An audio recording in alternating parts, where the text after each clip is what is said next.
A live look at the Capitol building in Washington, where in less than an hour, the January 6th committee will reveal its findings to a primetime audience. That's when we'll get our first look at new evidence underlying the strategy behind the rush on the Capitol as Congress certified President Biden's victory. Political editor Mark Maxwell spoke to Senator Josh Hawley just a few hours ago, and Mark, Hawley was one of the Republicans who voted to support that mission to overturn the election results.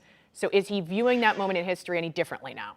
And that's the question we asked him. Of course, Missouri Senator Josh Hawley has said that when he raised his fist in that iconic picture toward the throng of protesters who were just about to storm the Capitol, he wasn't advocating or supporting violence. On the floor of the Senate that night, he condemned violence with his words. But in an interview today, he again endorsed their mission to overthrow and obstruct the peaceful transfer of power, just in a more polite fashion. Hawley calling on every ballot cast in Pennsylvania, calling them into question, not because he has any evidence of fraud, but because he doesn't like the way the state changed its voting laws. The Pennsylvania Supreme Court pointed out it was Republicans who voted to expand mail-in balloting there. Some of them even won election and re-election under those very same new voting laws and only turned around to challenge the election laws they wrote after the count didn't go Trump's way.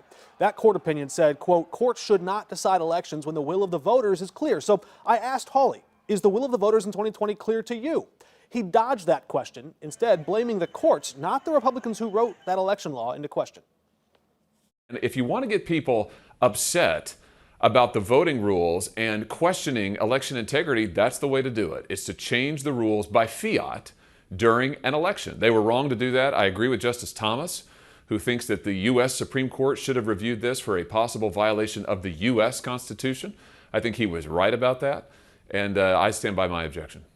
He cites that dissent from Supreme Court Justice Clarence Thomas, who did write in that dissent that Pennsylvania's expanded mail-in balloting, quote, does not appear to have changed the outcome in any federal election. Despite that fact from Thomas, one of the most revealing findings already unearthed by the January 6th committee was that his own wife texted President Trump's chief of staff and urged him not to concede defeat. Those are the kinds of text messages from behind the scenes we could see more of tonight.